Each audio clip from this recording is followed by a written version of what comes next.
I'm going to call this meeting to order.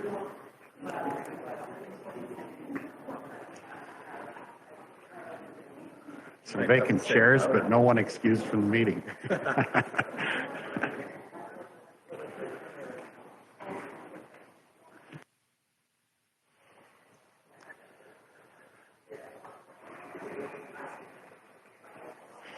Okay, we're moving to item number 3, adoption of the minutes of our previous meeting. That's the October 20th organizational meeting. Anyone want to take some action with regard to that for approval of the minutes? Adina, please. All in favor of approval of the October 20th meeting? That's carried. Thank you. Moving on to minutes of the October 20th council meeting. Any errors or omissions noted? And if not, Lynette, please. Under section 11.5.1, we had the discussion that, where was it? Functions of council. I'm trying to find that the permission to, like, in between meetings was supposed to be for the reeve to give permission. And I believe on here, the way it was written, it says that the compensation committee gives permission. And I think we should correct that because that's not how that works. Okay, 11.5, you said?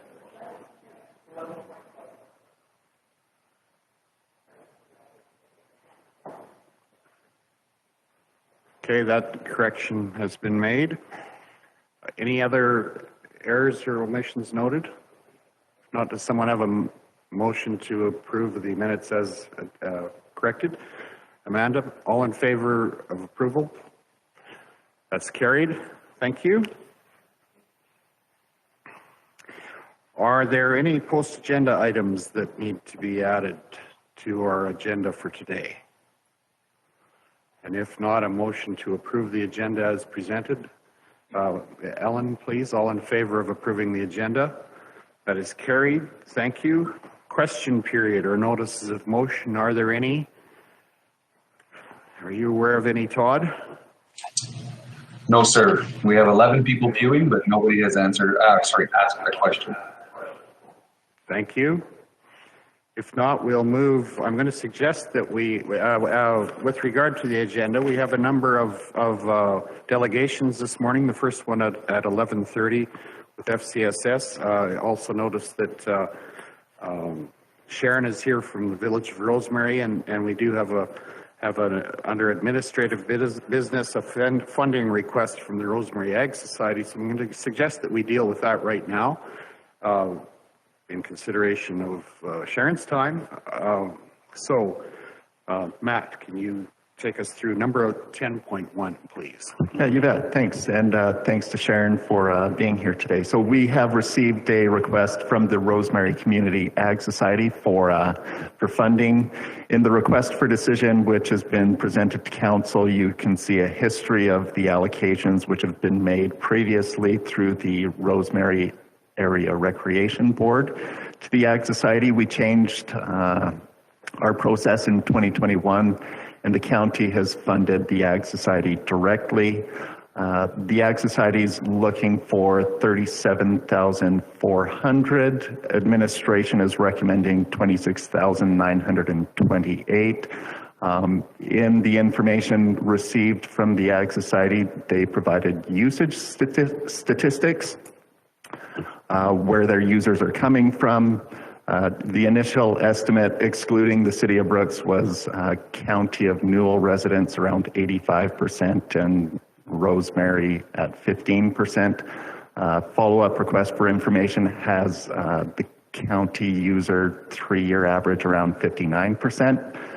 So the number that administration is recommending is based on 60% estimated usage applied against the 5-year net operating loss.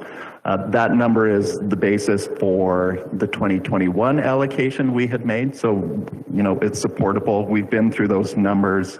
It's great to have the usage statistics. It's lower than what the Ag Society initially had come in and asked for. So 3 options in front of council for consideration. Option 1, approve the funding request as it was received from the Ag Society.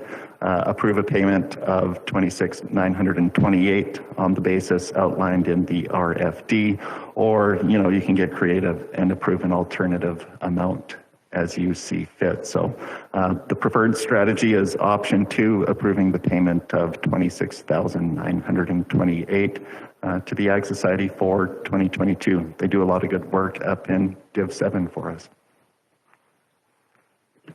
Okay, any questions or comments with regard to this? Ellen, you have a perspective on this?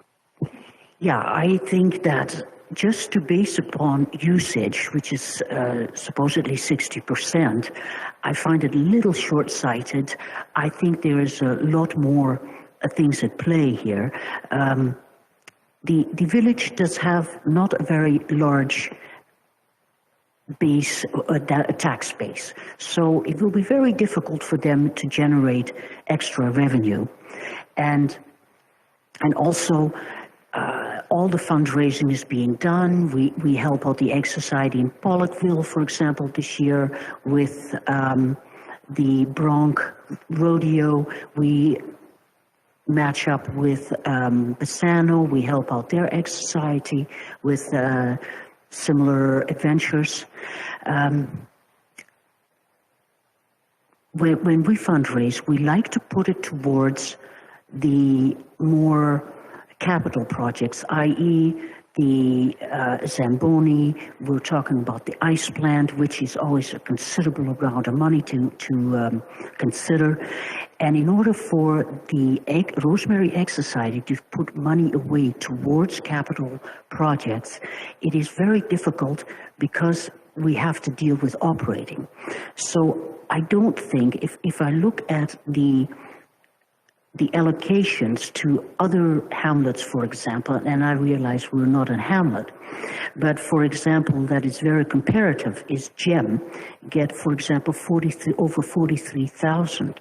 So I think the ask that is 37,400 is not outrageous.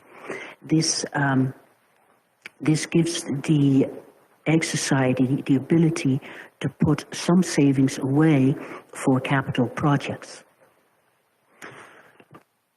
Thank you, Ellen. I've looked at some of the same numbers and I would tend to agree with you with regard to, that doesn't seem like an unreasonable ask to me. It also in consideration of the fact that our communities work side by, I mean, that happens in all of the communities that are adjacent to other communities, and I know that there's been some funding struggles in Rosemary. I would agree with you that my inclination would be to approve option 1, but I'm chairing the meeting, so I wouldn't take I won't make that motion, but just to share my perspective. Neil, you had a comment. Yeah, if we take this one up, using our formula, we come up with 26,000. Then we're kind of bound to treat every other request exactly the same. And can we do that? That's probably a question for Matt. Ellen, did you want to respond to that? would like to respond as well, but go ahead.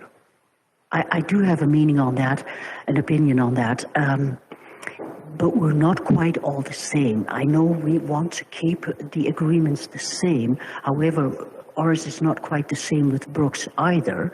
And since Rosemary has a bit of a unique situation, having such small tax revenues coming in, it is nearly impossible for the village, and they are willing currently to put in $6,600, which is an increase of what they have been doing.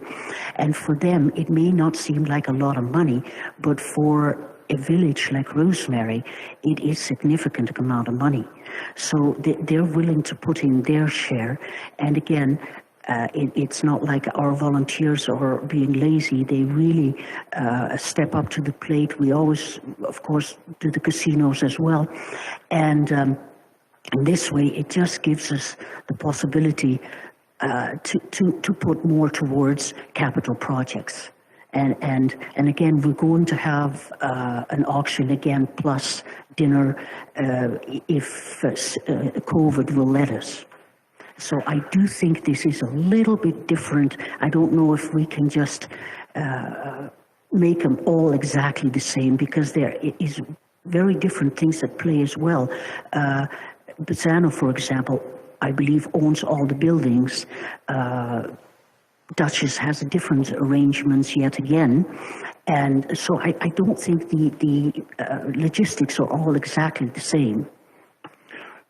I would tend to agree with that. I mean, I think we can kind of pick and choose whatever we want our cookie cutter to be, if that's what we want to do, but I don't think we generally do that. We deal with various communities in various ways. So at this point, I mean, and I guess I would almost entertain, and not for today, but that we allocate some time to take a look at all of the agreements that we do and how we are treating comparables, because I don't think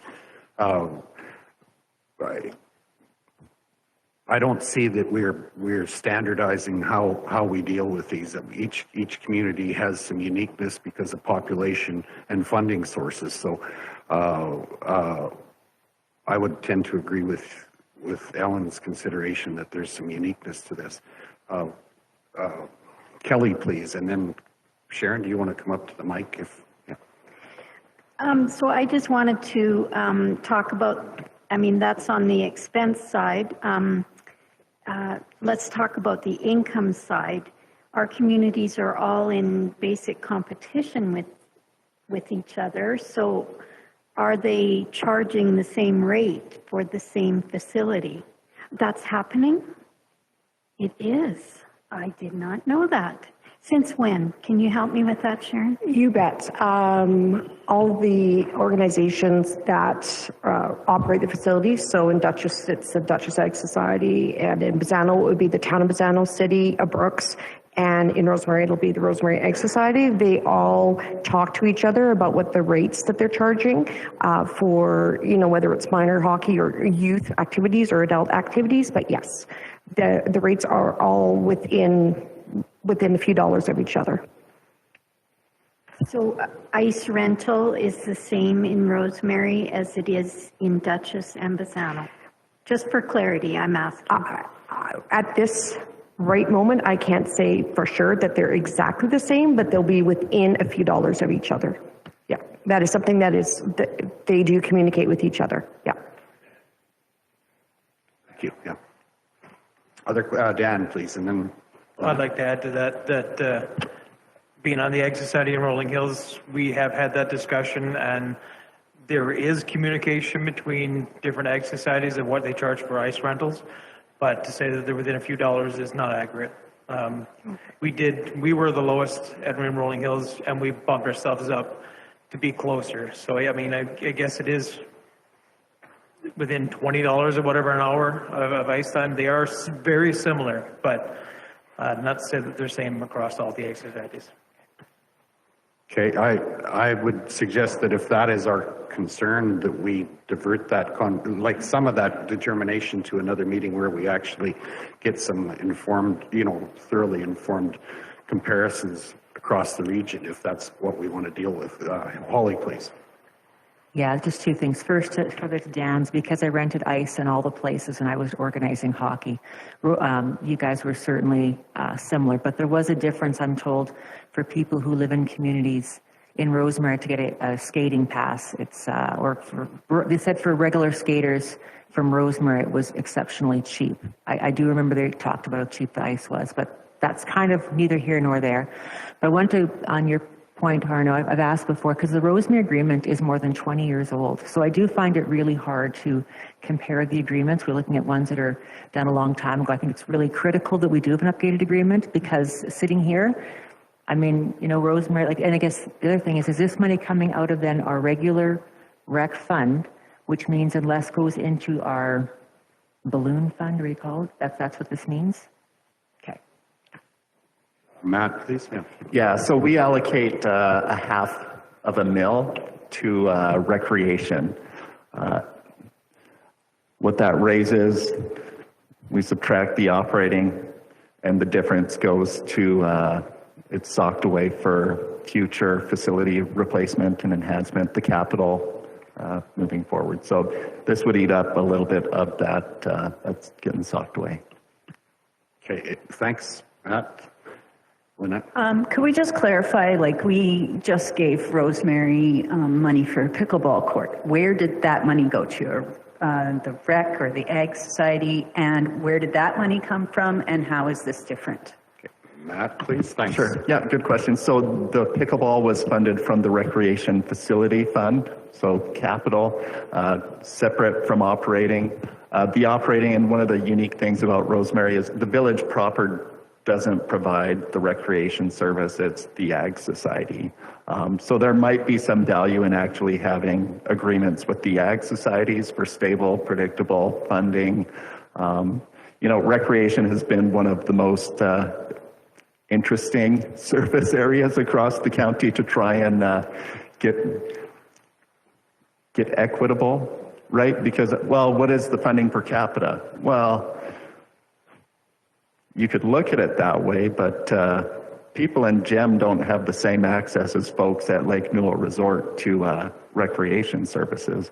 You know, it's a short drive into the city for swimming, tennis, curling, you keep going down the list, field house kind of a thing, right? So doing the calculus to match up the service level with the value that the county sends to each of these organizations, and they've all kind of grown up on their own, right? Ag societies, cities, towns.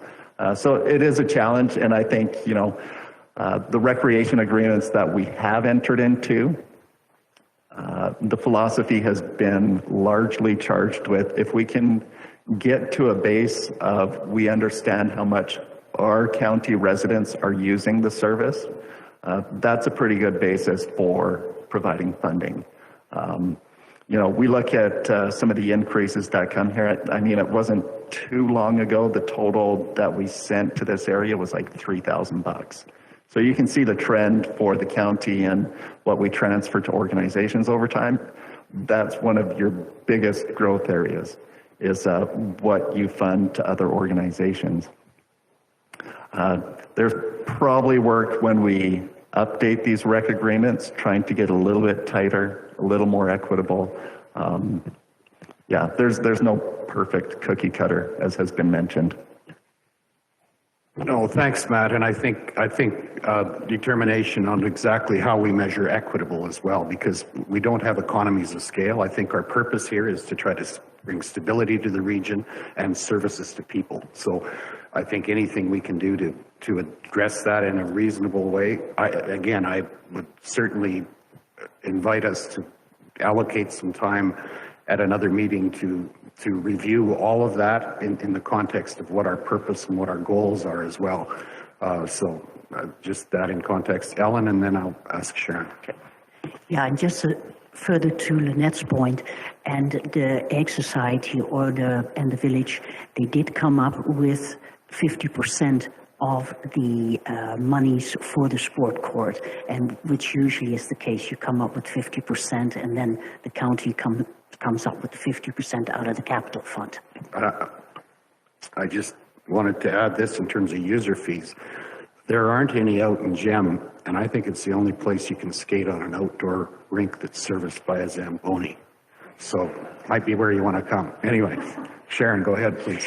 Thank you. I come here today with my comments from the Rosemary Ag Society. I'm also on the board there, and I was attempting to get one of the Div 7 representatives to come out, and unfortunately, everybody was busy today, so I was persuaded to come, but I was hoping one of my counterparts on the Ag Society that is a county taxpayer could be here, but you got me today.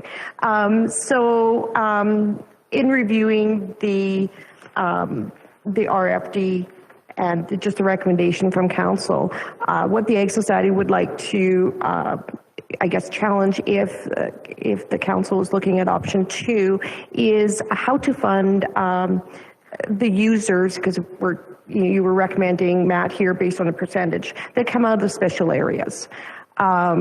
Based on this recommendation, the Village of Rosemary, should, their contribution should cover the special areas. But unfortunately, the Village of Rosemary is not able to do an ICF because we do not border them. And I think if we look at the stats for all the recreation in the county, you might be surprised how many people are coming from special areas, especially on the north half of the county. So if council is considering based on percentages, I would like to recommend to add special areas percentages in, because as a county and your ICFs, you would have the opportunity to look at getting some recreational funding from them, whereas the village is not able to do that because we do not border them. Personally, I like it when they cross the river coming south, so that's good. And just another comment from the Ag Society perspective too. Yes, definitely a goal which I think has been prevalent and that has come up in their rec discussions has been the idea that, yeah, the rec funding should go towards the operations of the facility, so that if there is any fundraising that is coming in, that gives us opportunity for capital, because we all know how expensive the capital is getting. And I know that the operating side too, even these numbers that we're looking at are 3 to 5 years old already, and I can't imagine what the utilities are going to cost again this year. And so, I mean, even this $44,000 is an old number. So if the county would see it agreeable to fund the 37 for as requested by the Ag Society, that from a percentage is still not going to probably cover all the operating costs this year. Thank you. Thank you, Ellen. And then Adina, sorry. On that note, I would like to make a motion to approve option 1. And I'd just like to reiterate that $37,400 is just not even $10,500 more than the difference that option 2 would offer. Thank you. Adina, please. Well, now that she's made her motion, I just want to say I'm a little uncomfortable with this because Rosemary seems to be here, and I understand that your situation is a little unique. You don't have a big tax base, but I'm just a little uncomfortable with how often we seem to be meeting each other here at the table. Thank you. Dan, please. I didn't get to ask my question before the motion, but out of curiosity, the Rosemary councillor motion was to fund at 15% or $6,600. Otherwise, at the last agreed mill rate of 0.15. I was kind of curious as to what's the dollar amount if you were to go with the 0.15 mill rate.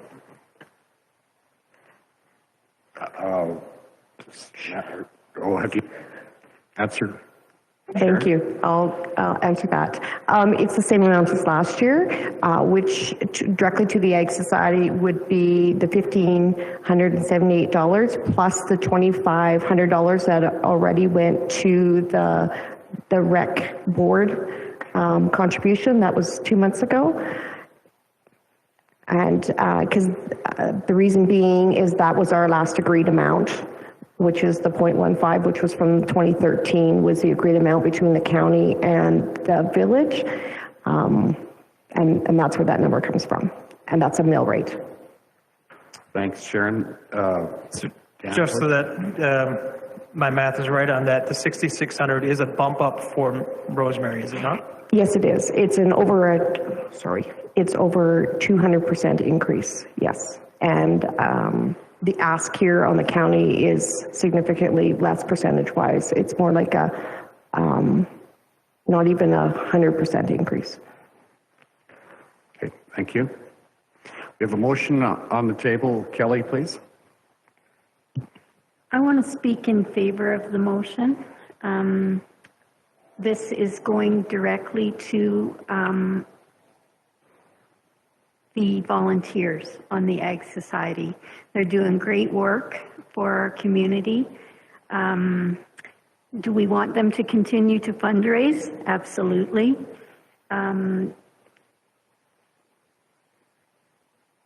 Yeah, I just want to speak in favor of the motion.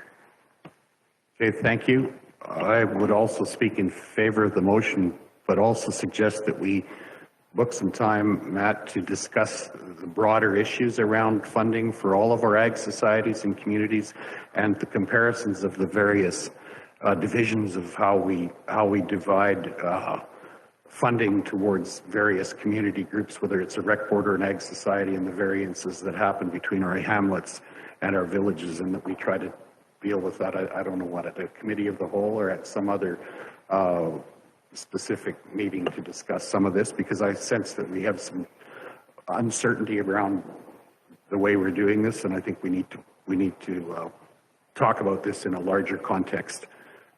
So, Matt, do you have a comment on that? Yeah, I was just going to mention on our strategic priorities list, we do have a recreation inventory review. This would be part of it, right? So, you know, we're asking taxpayers to pony up 100%, 200% increase.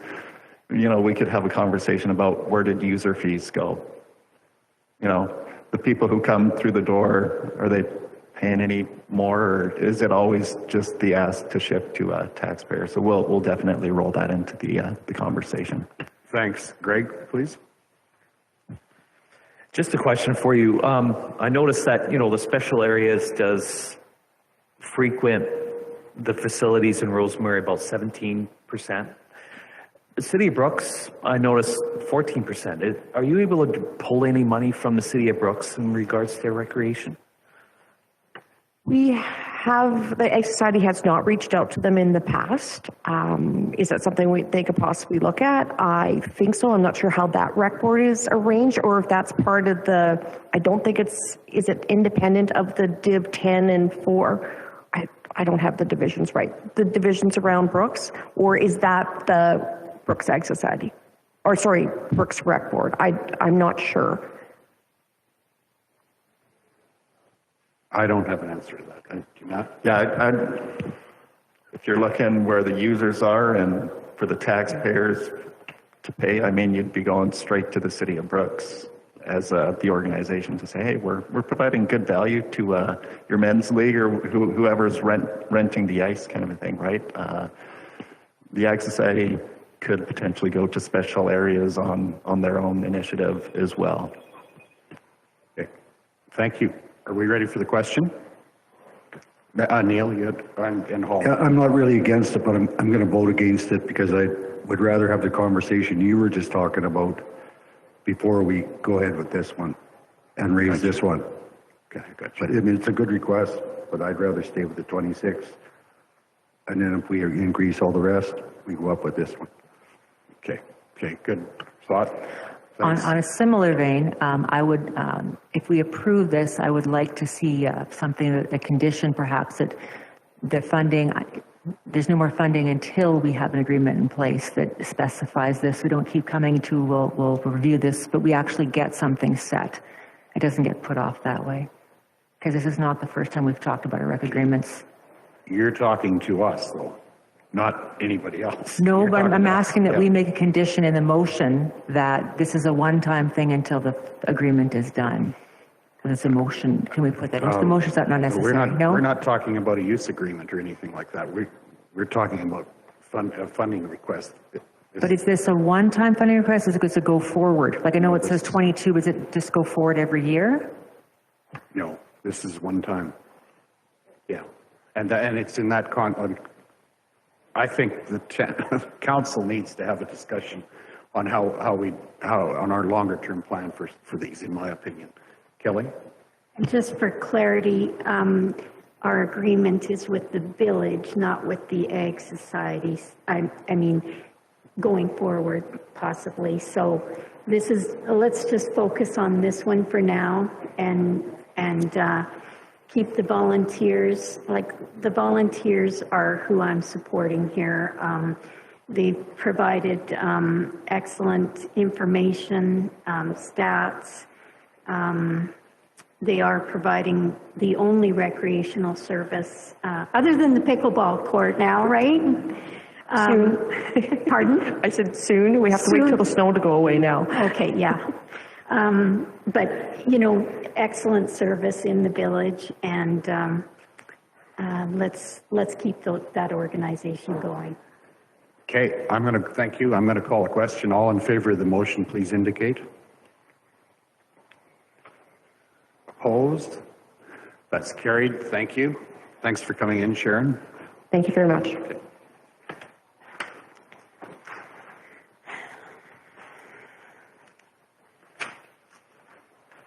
We're a little late for our 11:30 appointment with FCSS, but I will suggest that we move to item 8.1, Grasslands Regional FCSS. Lynn Pye-Matheson and Clarence Amulung, please take your spots at the table here. Do you know everybody at the table, or do we need to have introductions? Let's have introductions then. We will. Neil, go ahead, please. Yeah. Neil Johnson, Division 10, Brooks. Amanda Philpott, Division 8, Duchess. Good morning, Ellen Unruh, and I represent the residents around the village of Rosemary. Greg Screever, Division 5, Lake No Resort and Castles. Hi. Arno Dirksen, Division 9, the Gem area. Welcome, friends. Holly Johnson, Division 4, Rainier, Bow City, and Scandia. Good morning. Good morning, Dan Short from Division 1, Rolling Hills. Lynette Kopp, Division 3, Patricia Millicent area.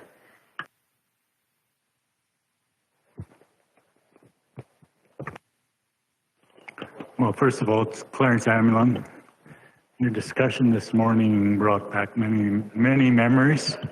I was sitting there smiling at Matt, and the fact that we made a universal rec rate was heavily discussed at one point. I think there's still 2 councillors here that did that with me. Certainly in Rolling Hills, we had lots of different feelings about it, but life goes on. So it was very interesting. So thanks for having us today. We'll just go to the back. Ariana Nielsen. They know me. Ariana Nielsen, Executive Assistant. Sandra Brooks Bulletin. All right. Cole Steinley. Welcome. Lynn Pye-Matheson, go ahead, please. Thank you very much. I just realized I didn't bring my glasses, so I can't really see that screen, so I'll be looking there. I also brought my, I also brought an egg timer. I know it's kind of an obsolete gadget, but I still use it to time myself. Thank you, everybody, for inviting us to do a presentation on Grasslands Regional FCSS. We're always happy to do that and, you know, to talk about our services and programs. So people gain an understanding or more of an understanding of FCSS and specifically what we do because we work on behalf of the municipalities. So thank you very much. All right, what does FCSS do? I thought just giving a really quick background on FCSS. FCSS is actually unique in Canada. It's the only province in Canada that has this relationship for preventive social programming through agreements between municipalities and the province. So I think we can be really proud of that, actually. It began as preventive social services in 1966. So it's guided by the FCSS Act and regulations, which sets out our mandate, the requirements, what we're allowed to fund, what we're not allowed to fund. And the purpose is for communities to design and deliver social programs that are preventive in nature, provided at the earliest opportunity to promote and enhance well-being among individuals, families, and communities. Key principles One of the key principles is local decision-making, local autonomy. That becomes really, really critical because what that enables us to be able to do is to determine locally what our local needs are.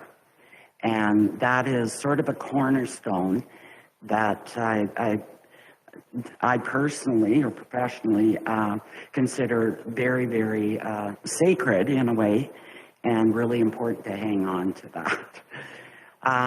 We also have the principle of community development, and that's really based on the belief that self-help contributes to the sense of integrity, worth, and independence. So it's really a people helping people approach. Just a quick snapshot of the continuum of prevention. So we have the promotion, prevention, early intervention, and those really are the parameters within which we operate.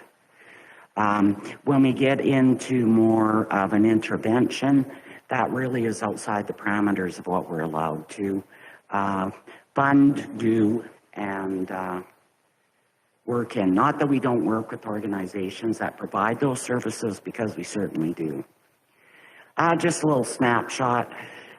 There's over 320 municipalities and Métis settlements in Alberta that participate in this, and less than 3,800 Albertans reside in communities without some sort of access to FCSS.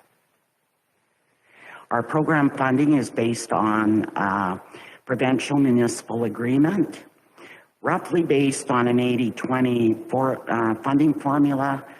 I think it works out to maybe a bit more than 20 if you crunch the numbers, but there is a formula, and some of that's based on population, what the economy is like in that local community, etc. So we just are finishing up a 3-year agreement, and the new one for 2023 to 2025 has been signed off.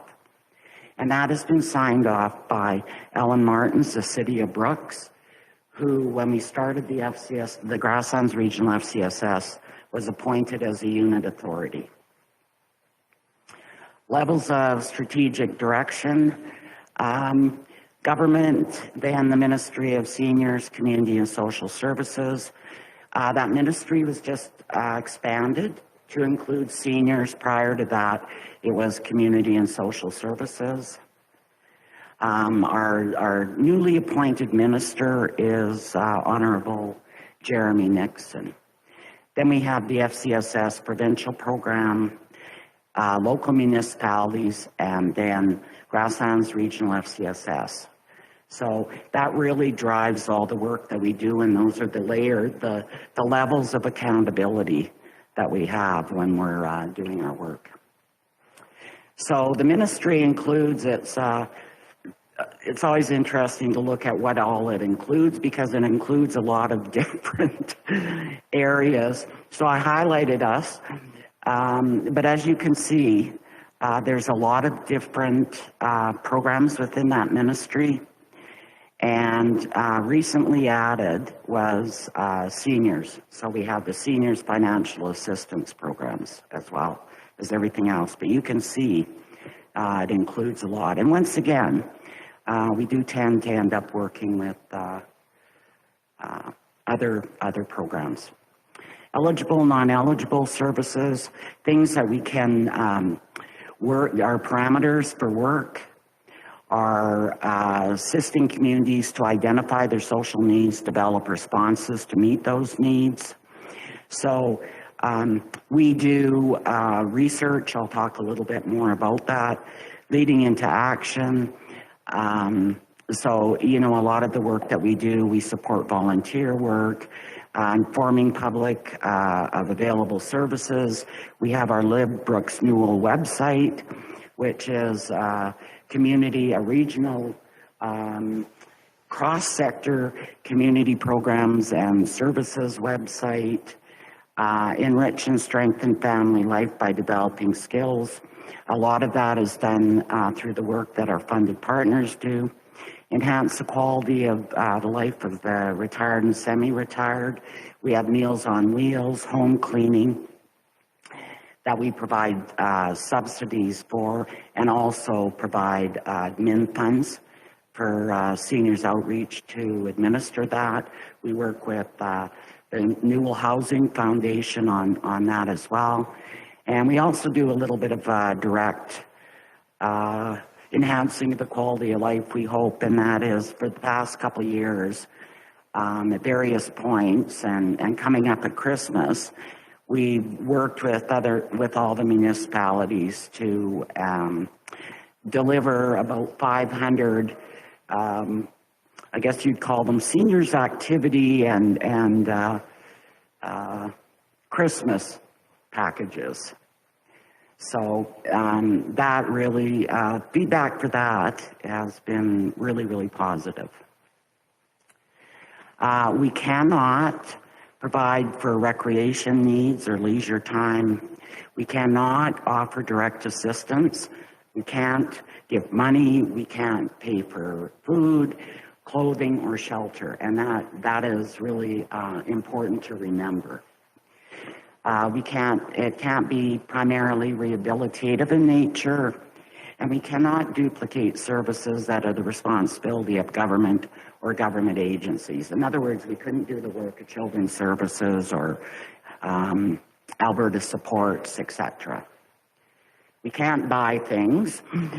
The purchase of land or buildings, construction, can't buy vehicles, any costs that don't relate to the work that we do, municipal property taxes, all of the board members, I'll talk a little bit more of that. We cannot pay any money towards sitting around the board table except out of pocket expenses incurred on FCSS business.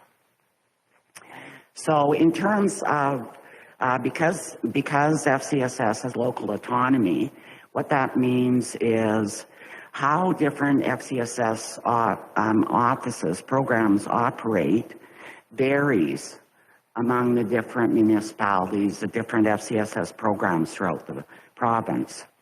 So some do direct service delivery, and that's where all of the services through the FCSS funding are delivered directly by that FCSS program. There's also external grants. So FCSS funds grant to local organizations to deliver those services and programs. So all of those external grants have to meet the FCSS eligibility guidelines, and there's a process by which those external grants are given to local organizations. So we do that. We do that as well as all the other work that we do. And the reason, just to go back to when we started in 2004, the reason really for doing external grants is we have a lot of really good organizations in the community that are focused on particular programs and services and do an excellent job. So, it didn't make any sense for us to, impact organizations that way by taking on direct services, and also by extension, having a negative impact on residents as well. So it just didn't make any sense. Just a little snapshot here. Community development versus community-based, more direct services. I just gave some examples of Grasslands Regional FCSS. We do research, really committed to research not sitting on a shelf, but moving that into action. So often what we've done in the past when we've done research, such as transportation, seniors, early childhood development, we do our quality of life research every 4 years, and I'll leave this here. I'll talk a little bit more about that in a minute, but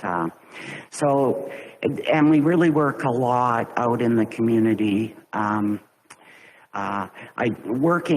Everything that we do in partnership, We don't do anything in isolation.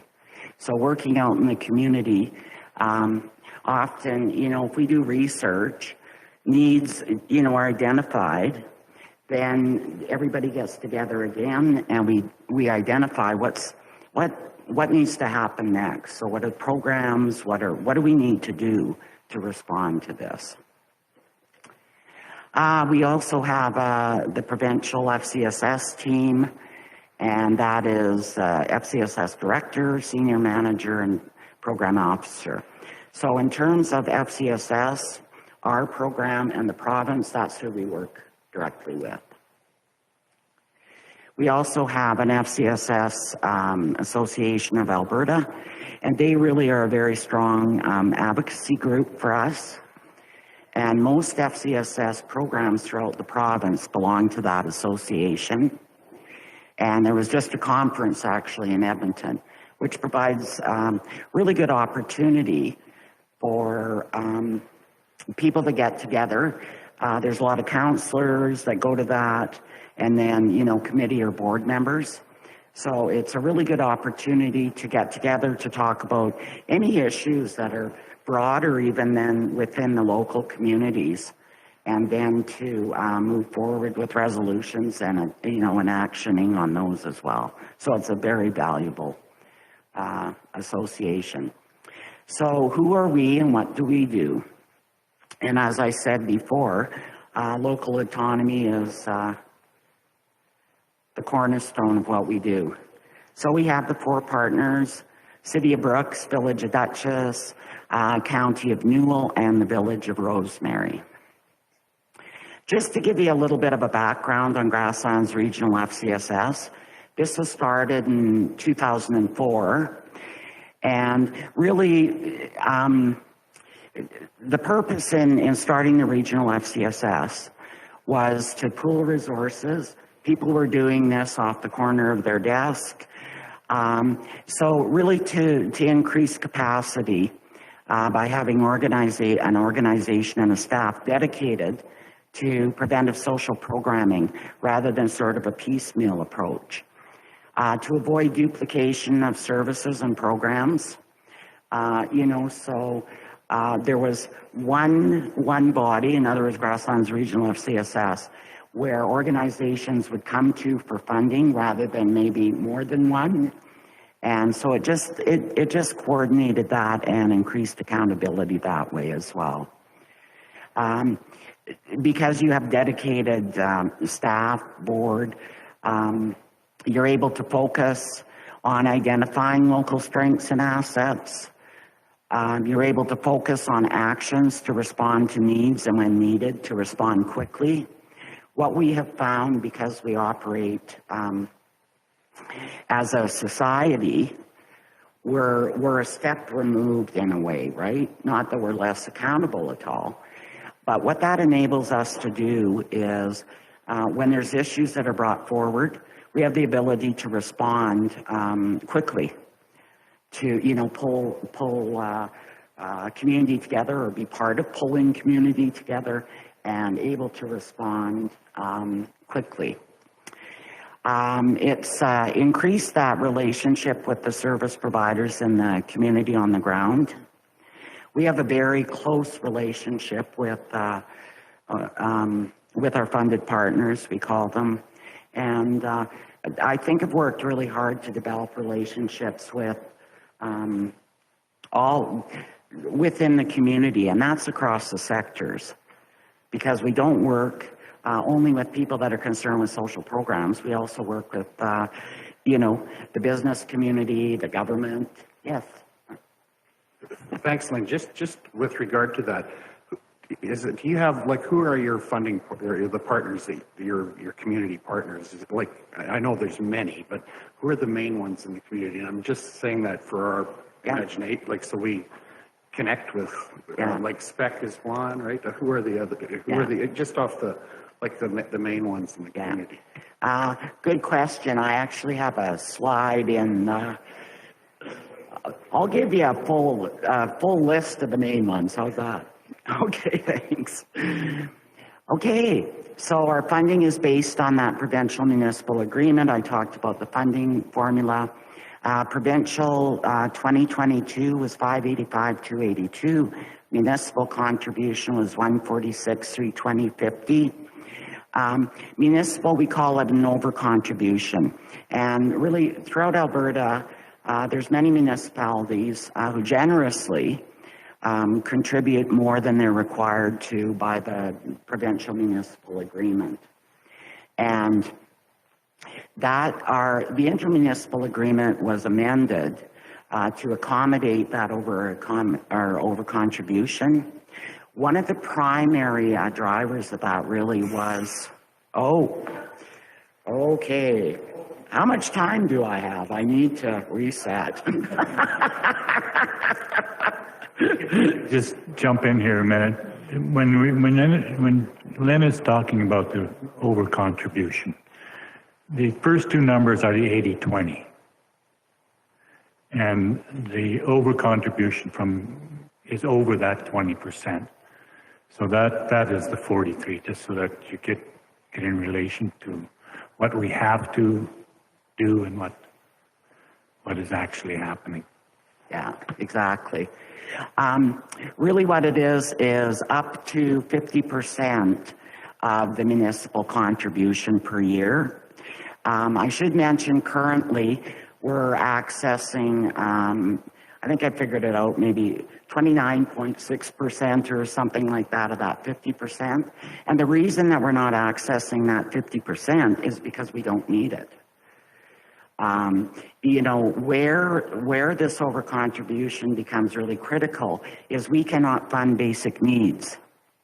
That Meals on Wheels program is absolutely critical to our seniors. So what that over contribution does is it enables us to keep that Meals on Wheels program going. So it's really important. Okay. Just a breakdown of the annual funding, provincial contribution, I talked about this, a breakdown of the municipal contributions. So the County of Newell contributing 51,572.50, plus when you consider what you're contributing, and this is an estimate, Matt, you might know better off the top of your head than me, but I don't have the figures in front of me. I'm thinking probably about 66,000 with the over contribution annually to FCSS. Accountability, we operate as a society, we're legally accountable to the provincial government, certainly. We're accountable to Alberta registries as a society, to the municipalities. And we do have mechanisms in place in terms of accountability, because risk management is always a top of mind consideration. So we have our annual audited financial statements through KPMG. We have strategic planning, board of directors, risk management strategies, monthly board financial statements, annual conditional funding agreements with our funded partners. And those are legal documents. Those are signed by those organizations. We have funded partners reporting to Grasslands Regional FCSS. We have their annual report, which is always due the end of January. We have a mid-year report, which include financials and some data. We have bi-monthly reports and meetings with the funded partners, and that provides a really good opportunity to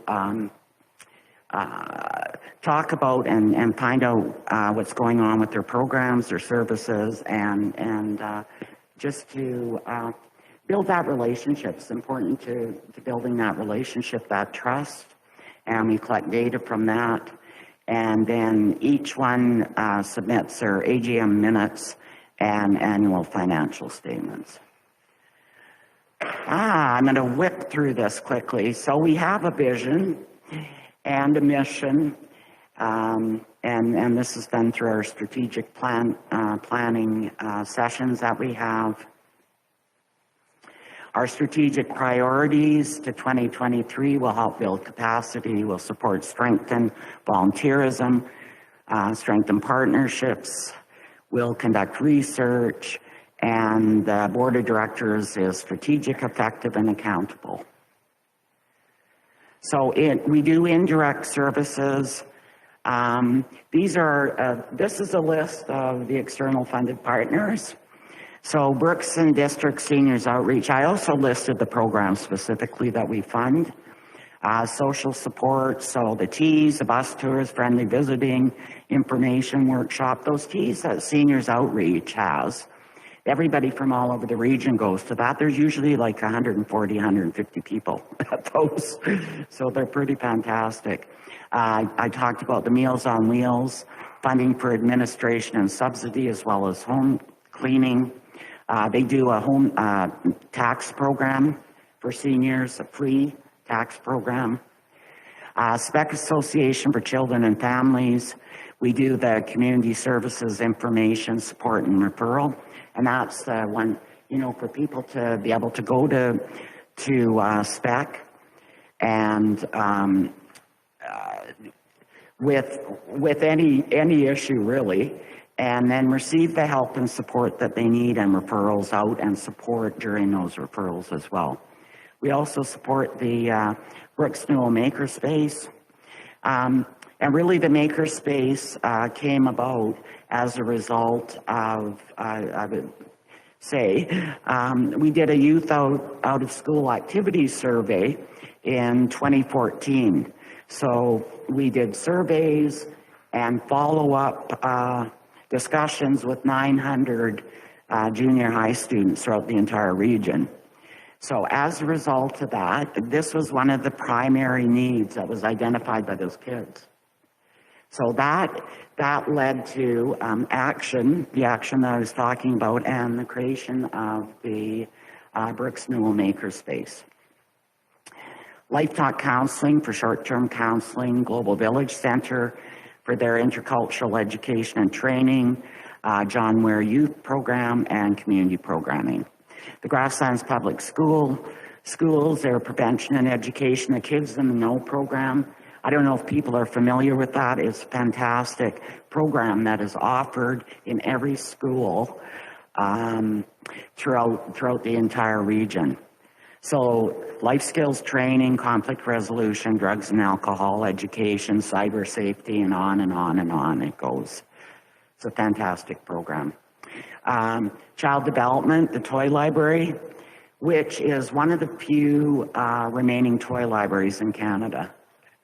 Which and it is fantastic. Not only does it have the toys and car seats and high chairs, etc., for the residents, but working with the Early Childhood Development Coalition over the years, we've had funding.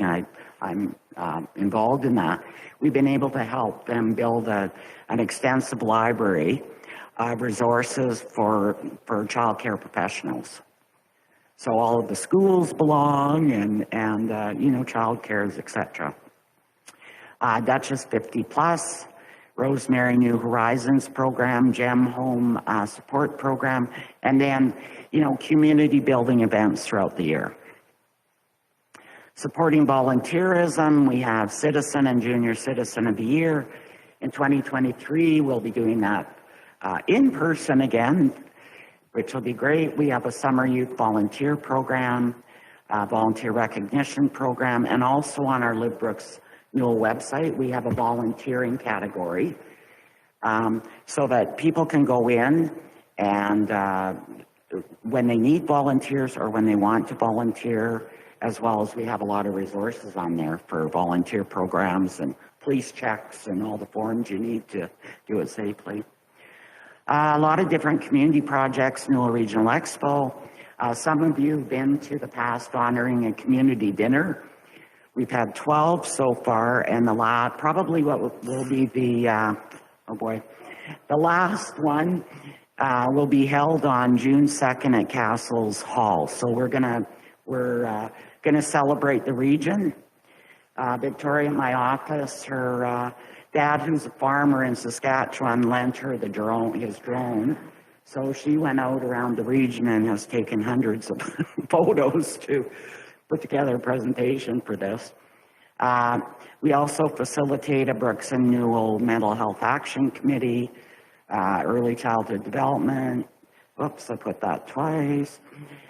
Community Response Committee, that is a committee that began in 2012 when the JBS XL Foods plant shut down.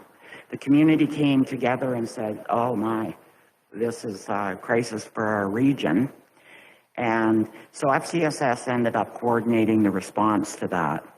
So we responded to that. We responded from 2015 to 2017 to the economic downturn and more recently the pandemic. And sitting around that table it's a cross-sector table. So we have all levels of government, we have business, we have local organizations. There is at times up to about 80 people sitting around that table. It fluctuates depending on what's going on. Housing Committee and Brooks Newell Regional Transportation Committee. Lane and Amanda Peterson and I have a little subcommittee regarding the shuttle. Okay, so the Live Newell website, I wanted to put this up here so that you would see this website. It was originally called the Live Newell. We changed it to Live Newell because there was a bit of confusion when the name of the region was changed. Now it's back to Brooks Newell, or it is Brooks Newell, but we did this probably in 2018 just because, you know, we were operating through the lens of the Newell region. So I just wanted to just spend 30 seconds. Okay, so when I'm going through the categories, you can see, and all of these are links to all the municipalities, all the different government. These are the different categories of services that we have. Volunteering, as I was saying, need volunteers, volunteer opportunities, events which we post, groups, service groups, education, different levels of education, healthcare, different areas of healthcare, housing, business. That is a direct link. You click on business, it takes you directly to the Brooks and District Chamber of Commerce. So that gives you an idea. We have, I think, around 400 and something microsites on that website. It's a constant work in progress to keep that updated. Okay, but as you can see, we track the traffic on that. We want to know if, if it's worthwhile doing. And we've had yearly, since we started in 2014, we've had increases in traffic. So as you can see, we had 650,000 visitors, unique visitors, meaning counting them once, not return. Page views, almost 8 million page views. So, I mean, I guess we could argue that it's a useful website and provides a service to our communities. Quality of life research. We built this from scratch, and actually, Will Slenders, who used to be employed by the County of Newell when there was NRED, the Newell Regional Economic Development, before it was moved. Will and I worked together to create this survey. So we did forums in the communities. It was quite a process. Anyways, the outcome was quality of life survey, which we do every 4 years to 5 years to coincide with the census, because we use census data when it comes out as well. So really the purpose was to increase the understanding of communities within the Newell region, helpful to what I've said there, useful to inform future planning. It's really used a lot as information for funding grants. It's also used a lot as showcases for the communities.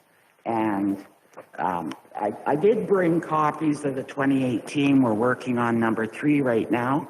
So this is the Newell Region Report from 2018. It's about, I don't know, 200 pages or something. But we also do snapshots of the communities and also of the Newell region itself. So by communities, I mean the municipalities. And that includes, of course, the county of Newell. And really, when we were creating the snapshots, we really work hard, I think, to try and do it as a showcase so that it can be used, you know, for whatever purposes. So I could leave these if you would like to have access to those. Okay. We have that summer youth volunteer program, voluntary sector support. I've talked about a lot of this. We have a new program, the Grant Connect funding database program. We had funding databases that were located at our office before, so people had to come in and go on the computer then. So we managed to round up a database organization, Imagine Canada, who would allow us to have external access. Because really my feeling was people need to be able to access this from their own computers. They shouldn't have to come into the office. Of course, not many are willing to do that because they want everybody to have subscriptions, right? However, Imagine Canada, which is, you know, that's part of their mandate, they agreed to this. So we've started this. It works like a library book, a loaner program, where we have one user at a time for 1 week. You can access it. We give you a password. We piloted that with our funded partners for 8 weeks. They're already accessing it. Then we're going to open it up. And it's created for nonprofits. Could be nonprofits, service groups, that sort of thing. And that's our how the program works. More voluntary sector support. Just, you know, we work with a lot of organizations, government, etc. A lot of what we do is liaison facilitation into communities from requests from outside parties. Everybody wants to study Brooks, for example, because it's a microcosm of the world, right? So, you know, so you get all of those types of requests. Work closely with 211 to provide them with information on local organizations to put in their database and to encourage people to get signed up. Funders seeking organizations, social initiatives. There's a lot of initiatives right now that are provincial because rural Alberta is being given consideration, which is a really positive thing. So what happens is often, you know, large amount of funding may be given to a central organization, and then we get requests out into the rural communities to participate in, provide information or whatever. Okay, so advising, work with organizations. Sometimes it's crisis support. We had the women's shelter closed down a number of years ago. So worked with community to get that open again. Community partnerships, on and on. Honoring a community dinner, I wanted to put a little collage in here of the fun event. There's, that was the last one we did, which was in GEM, which was a lot of fun. So you have just different community dinners that we've done. Just to end up, I just threw together some statistics here. So funded partners, volunteer hours, we track this. Interesting because, so we've only tracked to the end of June 2022 compared to the full year of 2023. And, you know, we're almost at the same number. Well, that has an awful lot to do with, you know, the pandemic and 2022 now. Funded partners, number of unique clients served. It's really important to track Brooks and county services. Now, I think it's also important to, and a consideration that we always give as well is, the reality is that Brooks is the hub of social services, right? You know, it's the same as many people come into Brooks to shop. It's really no different with social services. But it's really important to know that County of Newell clients are accessing services and that we're measuring the outcomes of those services as well. Meals on Wheels program, again, County of Newell meals served. So we have Newell residents that live close to the city can have their meals delivered. We developed a program if people live further out that they can, Newbrook Lodge would freeze meals for 4 days, and then on the 5th day, that sounds kind of holy, and then on the 5th day, they can go to the Newbrook Lodge, get the fresh meal, and then the 4 frozen meals and the fresh desserts for the 5 days, you know, however they do that. So that's actually been accessed somewhat. I know that. And then in terms of the home cleaning, we have the gem does their own home cleaning, but we also have people out in the rural community. For example, a delightful lady from Rolling Hills that she has hired her own home cleaner for the past several years, and then we have subsidized that. So we work that as well. Okay, and that is the end of the presentation. I would just like to finish up by thanking the County of Newell councillors and also the staff for all of the support and working together all of these years. It's been a real pleasure, I must say. Thank you, Lynn. Thank you for that presentation. Appreciate that. Any questions? Holly, go ahead, please. I was just checking out your Live Brooks Newell website, which I haven't seen before. It's a very informative site. I'm just noticing that you're missing a number of rural libraries and halls. So how do things get added when they're missed on your listing? Generally, we ask that people and that includes the libraries, notify us of any changes on the website or on their microsite so that we can either change it. People, organizations that have microsites on there can actually go on and make changes themselves. But like just the listing, yeah, just the listing. Most often we end up doing that. It's really a matter of notifying us and letting us know that you would like changes.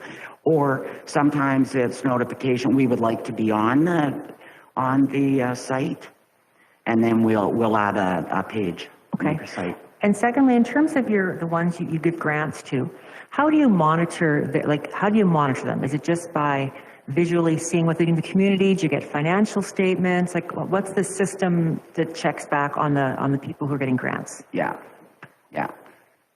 I'm just going to go back because I did whip through it really quickly.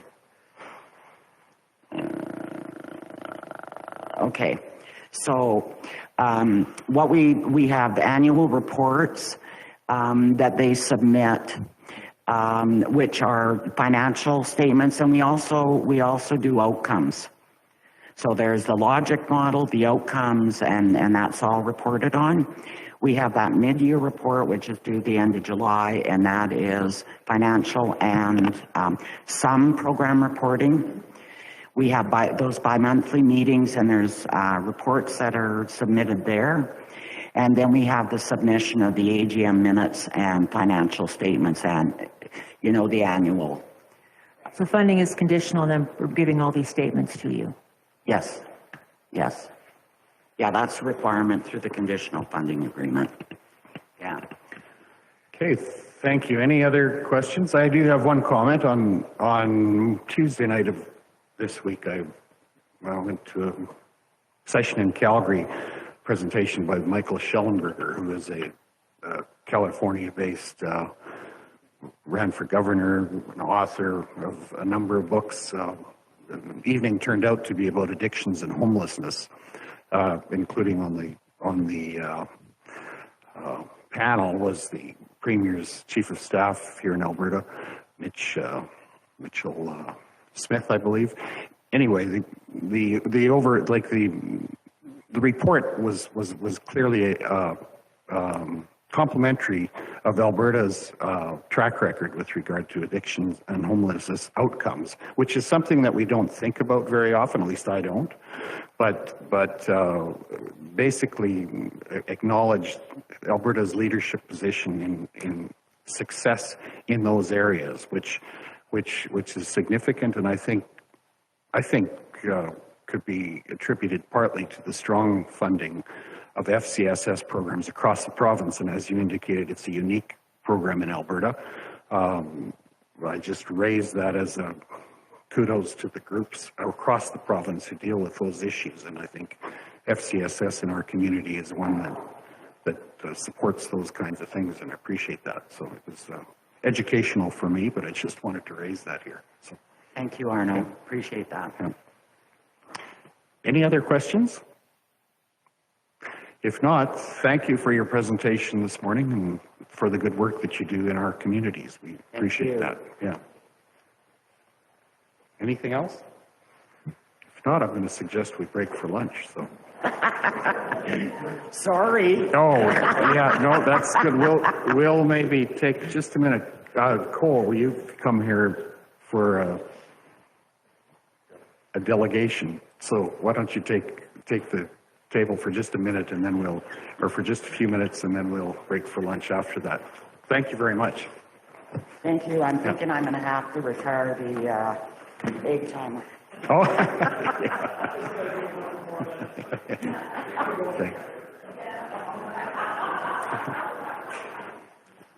Welcome, Cole. Thank you very much. Thank you for having me, and I will give you our NRSC report for the last month. We'll start off with the Hamlet distribution system and wastewater systems. We did have a leak again in Rolling Hills. It's kind of getting to be a broken record, but there again we had a service line to one of the residences, 114 3rd Avenue. There was a failed service connection to the main line, and it was repaired. We did have to isolate a portion of the hamlet, so there's about 20 customers that were affected for a short period of time.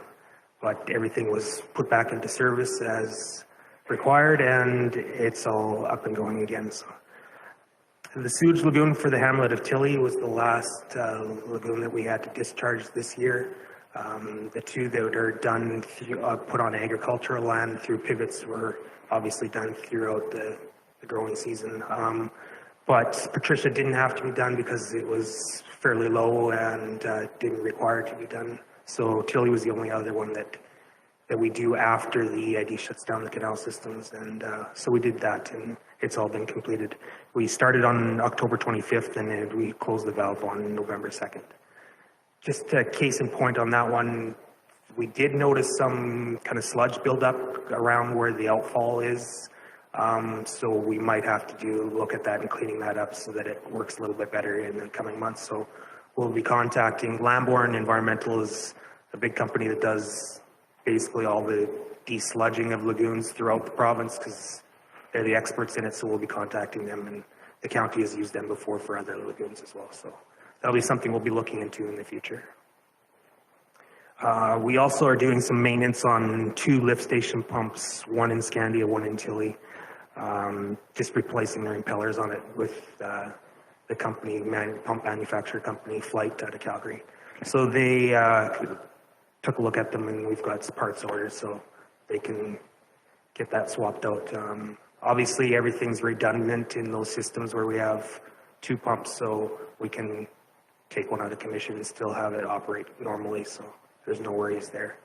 But those 2 pumps are going through a repair process right now. The rural water project on October 19th, out near the Crawlin Valley campground, the AID requested that we lower one of the lines so that they can facilitate them to do a construction project where they're upgrading some of their piping. So they wanted that taken care of before the ground got frozen solid. So they won't be doing that probably till the spring. So, but they wanted to get that done ahead of time. So we supervised that process for the lowering of the County and Mule water project line.